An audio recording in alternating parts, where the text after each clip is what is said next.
Olá, amigos, irmãos, ouvintes da Palavra de Deus. Vamos nesse momento meditar um pouquinho sobre recompensa inesperada. Logo que você espera receber uma recompensa, como um empréstimo que você fez, como uma lavoura que você plantou, não é uma recompensa inesperada. Nós vamos falar aqui sobre aquela recompensa que você não esperava e de repente recebe. Certa vez, um grupo de crentes estava trabalhando numa igreja em regime de mutirão, numa reforma de uma igreja, e de repente surgiu um assunto: qual o melhor investimento? Aí alguns disseram assim: bom, o melhor investimento é em tesouro direto. Outro disse: não, o melhor investimento é em ações na bolsa. Você escolhe uma empresa que está lucrando bastante e investe nessa empresa. Outro já disse assim: não, o melhor investimento é compra de gado, porque o gado sobe muito, rapidamente você tem retorno. Outro diz assim: não, o melhor investimento é casas de aluguéis. Constrói várias casas e aí você aluga essas casas, né? E agora você vai ter seu rendimento. Outro já discordou, ele disse assim: olha, não, o melhor mesmo é terras rurais. É você comprar uma fazenda, um sítio, né? E arrendar. Então, aí você vai ter a terra valorizando e vai ter ainda o arrendamento todo ano, todo mês, conforme o contrato. Você vai estar tendo ali o seu salário, né? O seu arrendamento ali. Aí um outro disse o seguinte: o melhor investimento é em evangelismo e assistência social. Você concorda com isso? Com essa última resposta? Em que você investiria? Aí você pode pensar assim: peraí, mas eu não tenho recurso para investir. Será? Abra sua Bíblia no livro de Marcos, no capítulo 14. Ali está a história da viúva pobre. Ela investiu. Quanto que ela investiu? Tudo que ela tinha, disse Jesus. Sabe quanto que era? Traduzindo para o nosso dinheiro de hoje, é R$1,50. R$1,50 ela investiu. E a serva do Senhor diz o seguinte: a viúva pobre deitou suas 2 moedas na tesouraria do Senhor. Longe estava de imaginar o que fazia. Seu exemplo de sacrifício físico, pessoal, exerceu e exerce influência sobre milhares de corações em todas as terras e em todas as eras. Tem trazido para o tesouro de Deus dádivas de alto e baixo, ricos e pobres. Tem ajudado a manter missões, estabelecer hospitais, alimentar os famintos, vestir os nus, curar os doentes e pregar o evangelho aos pobres. Multidões têm sido abençoadas pelo seu ato de desprendimento. E no dia de Deus, ser-lhe-á permitido ver o resultado de toda essa linha de influência. Você pode investir como a viúva pobre investiu. R$1,50 foi tudo que ela tinha. Era o dinheiro que ela tinha para comprar um pão, para se alimentar, ela com seus filhos. Ela doou ao Senhor. Muitas vezes nós ficamos pensando assim: não, a nossa oferta tem que ser grande, tem que ser muita oferta. O apóstolo Paulo, ele escrevendo aos Coríntios, ele diz o seguinte, capítulo 12, verso 15, abra sua Bíblia, capítulo 12 de 2 Coríntios, capítulo 12, verso 15. Eu, de muito boa vontade, gastarei e me deixarei gastar, por vossas almas. Então, o apóstolo Paulo aqui, ele não estava gastando e se deixando gastar lamentoso, não. Ele estava feliz, ele estava alegre, ele estava com todo o ânimo, gastando e deixando-se gastar pela pregação do Evangelho. Ainda o próprio Jesus, ele, ao chegar, ele chama uma classe e põe à sua direita. E ele dirige essa classe dizendo: vinde benditos de meu Pai. Olha que voz que eu e você devemos estar ansiosos para ouvir, não é verdade?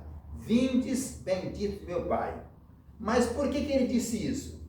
Ele disse: porque eu tive fome e deste-me de comer.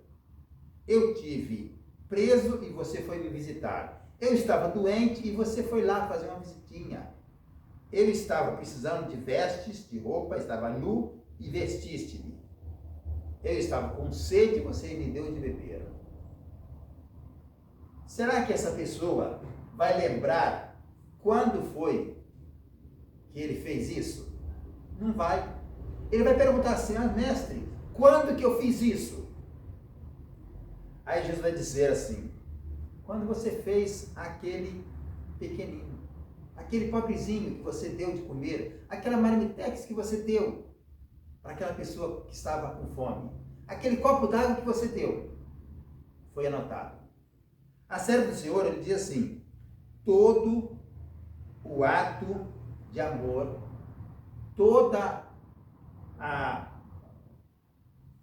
tudo o que você faz durante sua vida está sendo anotado, está sendo escrito. Todo impulso do Espírito Santo que leva o homem à bondade e a Deus é registrado no livro do céu. E no dia de Deus Todo-Poderoso, aquele que entregou como instrumento a operação do Espírito Santo poderá ver o que foi produzido por sua vida. Então, se nós sabemos que está sendo anotado, que o anjo que anota é fiel, ele anota com precisão. Se nós sabemos que, como diz o apóstolo Paulo aos Gálatas, levai a carga uns dos outros, assim você vai estar cumprindo a lei de Cristo. Gálatas capítulo 6, verso 2. Ele diz ainda: tudo que você plantar, você vai colher. Capítulo 6, verso 7. Então, se você semeia coisa ruim, você vai colher coisa ruim. Se você semeia coisa boa, vai receber coisa boa. E ele diz assim, exortando aos Gálatas: e não nos cansemos de fazer o bem. Não canse de fazer o bem. Mesmo que seja pouquinho, mesmo que seja como aquela moeda que a viúva colocou. Você vai receber. Você vai ter recompensa. E ele diz ainda um detalhe: façamos o bem a todos, mas principalmente aos domésticos da fé. A seu irmão, ao seu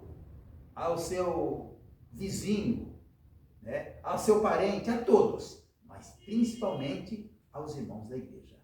Aquela pessoa da igreja que está doente, está precisando de você ir na casa dela, só varrer a casa para ela. Ela não está podendo varrer a casa, você vai lá e varre a casa para ela, passa um paninho. Tenha certeza, isso foi anotado, foi escrito lá. E no dia de Deus você vai ter a recompensa. Então, compensa nós fazer como o apóstolo Paulo: gastar nosso recurso e nos deixar gastar, de forma que, sem esperar recompensa. Porque quando você dá uma marmita, um copo de água para uma pessoa sedenta, você dá um alimento para uma pessoa que está em situação de rua, você não vai esperar receber nada dele, com certeza. Você dá uma roupa para ele, você não vai esperar ele te pagar. É claro que não vai te pagar. Mas saiba que diz a palavra de Deus: ao Senhor empresta quem se compadece do pobre, e ele pagará o benefício. Que Deus nos ajude, que possamos fazer o bem a todos. Que possamos estar dispostos a, como Maria. Maria não tinha também recurso, não. Maria, irmã de Lázaro, ela trabalhou um ano inteirinho e economizou todo o dinheiro. O dinheiro que ela gastou para comprar o perfume era dinheiro de um ano inteiro de trabalho. Judas avaliou em 300 denários. Sabe quanto quer dizer isso hoje? 30 mil reais. 30 mil reais. Foi a avaliação de Judas, tá? Mas a série do Senhor disse que foi um ano de trabalho. Um ano de trabalho, você recebendo cerca de 100 reais por dia, dá em torno de 36.600, 36.500 reais.